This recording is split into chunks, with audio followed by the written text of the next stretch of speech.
Pada kesempatan kali ini, saya akan mengilustrasikan tentang penggunaan satu metode yang disebut dengan analysis of variance. Ya, di dalam bahasa Inggris seperti itu, atau singkatannya ANOVA.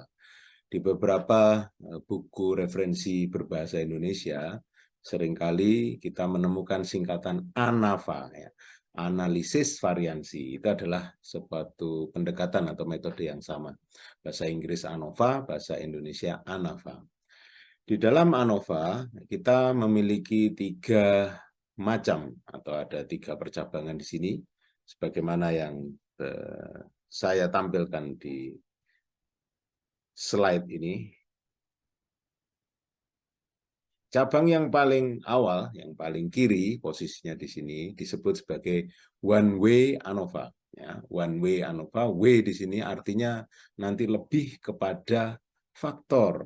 Ya, faktor hal penting yang kita perhatikan. Atau nanti kalau kita dekati secara umum dari sudut pandang metode kuantitatif, faktor itu akan sama dengan variabel bebas yang sedang kita jadikan objek di dalam penelitian atau di dalam observasi kita. One way ANOVA, kata-kata kuncinya one di sini, itu indikasinya adalah kita akan memperhatikan hanya dan hanya satu variabel bebas di dalam eksperimen atau observasi kita. Nah, kemudian ya saya lompat dulu ke cabang yang paling kanan, two factor ANOVA. Ini sebetulnya adalah lawan kata dari one way ya. Kalau one way lawannya itu mestinya lebih dari one, more than one way. Tapi terminologi yang dipilih di sini hanya disimplifikasi menjadi two factor ANOVA. Sebetulnya walaupun di sini eksplisit tertulis two, tapi kita juga bisa melibatkan 2, 3, 4 atau lebih faktor. Itu yang disebut sebagai two factor ANOVA with replication. Di beberapa buku referensi, two factor ANOVA ini juga disebut dengan faktorial ANOVA. Artinya ada beberapa faktor lebih dari satu yang saling dikaitkan satu sama lain. Karenanya ada kata-kata faktorial di sini. Nah, ini ada keterangan tambahannya, with replication, artinya tiap persilangan faktor-faktor tadi itu dikenai percobaan lebih dari satu kali. Jadi ini ANOVA sedikit banyak nanti berkaitan dengan percobaan. Kemudian yang di tengah kita lihat di sini, yaitu antara one way dan two way, atau antara one factor dan two factor. Itu ada yang disebut sebagai randomized complete block ANOVA. Apa yang menjadi karakteristik dari tipe ANOVA yang ada di tengah ini? Ya sebetulnya pada hakikatnya yang menjadi perhatian utama dari blok ANOVA itu tetap ya ada one way ANOVA. Namun dikarenakan adanya batasan, maka mau tidak mau kita harus menyertakan lebih dari satu faktor di sini. Perhatian kita tetap satu faktor, tapi eksperimen atau pengamatan atau percobaan kita tidak bisa dilakukan kalau kita tidak melibatkan faktor lain.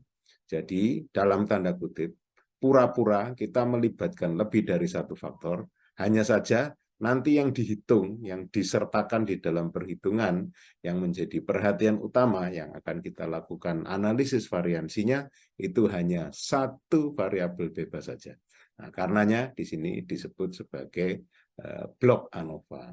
Kemudian di bawah ini ada kotak dengan background biru, ya ada F-test, kemudian diikuti Tukey grammar test, kemudian di sini juga ada F-test diikuti oleh Fisher least significant difference test. Ini artinya dari hasil inisial yang didapat dari ANOVA di tahap awal, nanti kita bisa purifikasi untuk memilih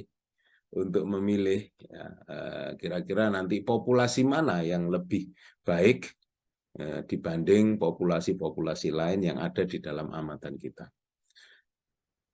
Mengapa di sini kita harus memiliki perhatian atau concern untuk memilih populasi di antara populasi yang ada? Karena inisiatif atau alasan mengapa ANOVA ini dibuat oleh para pencetusnya dahulu, itu adalah sebagai kelanjutan dari uji hipotesis.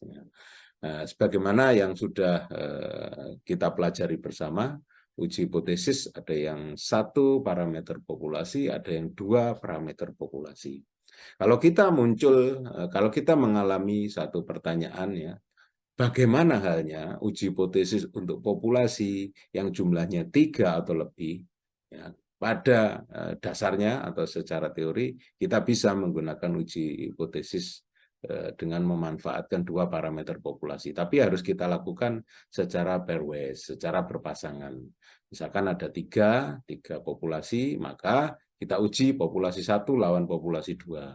Lalu populasi 1 lawan populasi 3. Lalu populasi 2 lawan populasi 3. Artinya kita harus melakukan 3 kali tes. Nah, ini cukup merepotkan bila jumlah populasinya semakin bertambah. Kalau ada 4 populasi, maka kita harus melakukan 6 kali perbandingan berpasangan. Kalau ada 5, tentunya semakin banyak dan semakin banyak dan semakin banyak lagi. Karenanya, ada kebutuhan untuk mensimplifikasi uji hipotesis yang melibatkan lebih dari 2 parameter populasi, dibuatlah ANOVA. Nanti ANOVA akan bekerja dengan metode yang sedikit berbeda dibanding basic hypothesis test, yang mana tujuannya sebetulnya sama, yaitu memilih populasi yang terbaik dibandingkan populasi yang lain yang ada di dalam objek amatan. Kemudian secara terminologi di dalam general ANOVA setting, ya, sebelum kita memulai, kita harus paham dulu terminologi yang bersifat dasar di dalam ANOVA.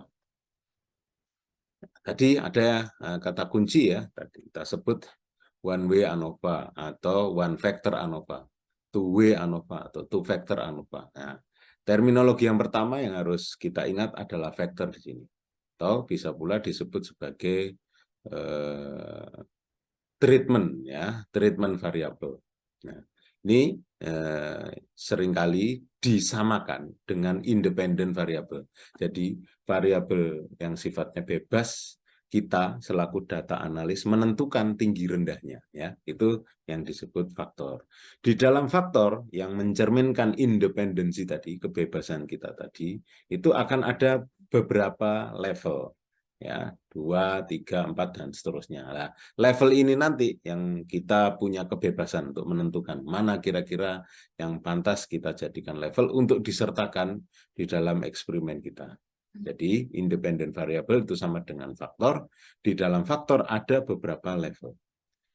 Sebagai dampak atau akibat atau konsekuensi dari kebebasan kita, maka tanggung jawabnya adalah kita harus menerima, ya, satu dependent variable yang mana di dalam ANOVA itu disebut atau memiliki istilah khusus, yaitu respons. Jadi bebasnya itu di faktor dalam hal memilih level, akibatnya kita harus menerima respon, yang mana ini juga disama dengan dependent variable. Nah, yang disebut dengan experimental design atau perancangan eksperimen itu adalah bagaimana cara kita melakukan setting, faktornya apa saja, di dalam tiap faktor levelnya apa saja, kemudian respon sebagai dampak dari adanya kebebasan kita menentukan level-level di dalam faktor-faktor tadi itu seberapa tinggi ataupun seberapa rendah. Nah, itu setting keseluruhan ini itu yang disebut sebagai experimental design.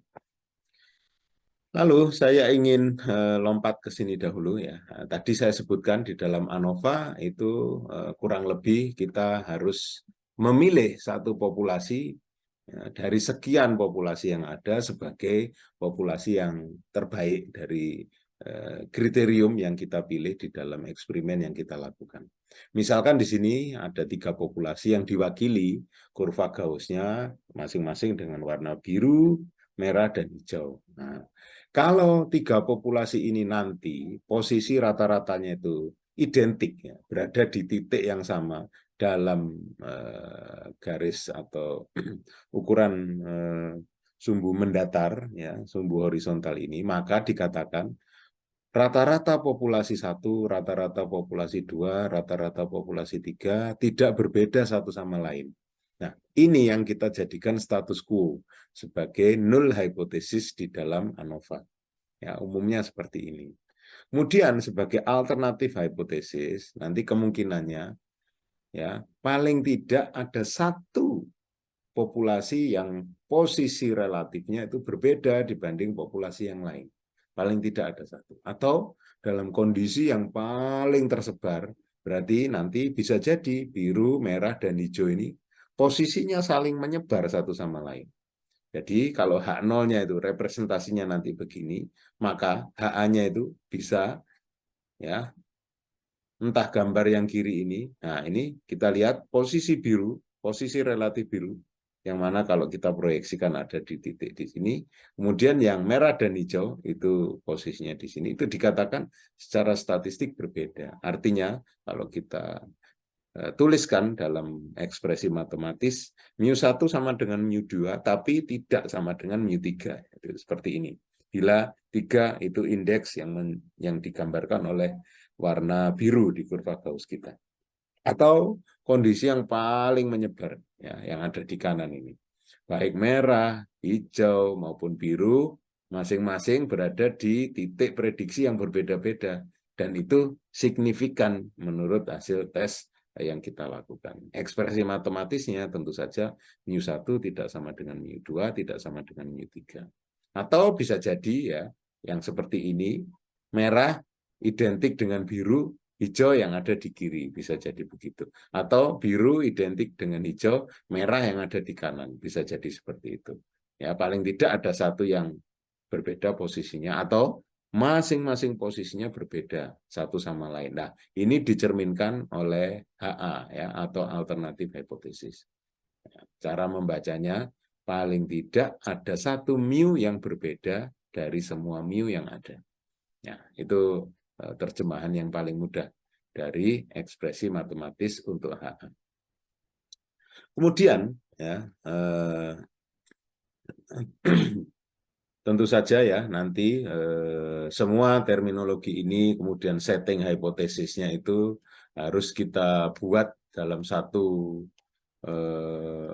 performansi yang mana nanti kita pada intinya itu adalah menyusun tabel ANOVA ya, yang akan saya jelaskan lebih lanjut dalam sesi berikutnya, dan kita melihat nanti kesimpulan kita apakah mendukung H0 atau mendukung HA atau menolak H0, itu kita lihat dari F rasio yang akan saya terangkan di tabel ANOVA pada sesi berikutnya.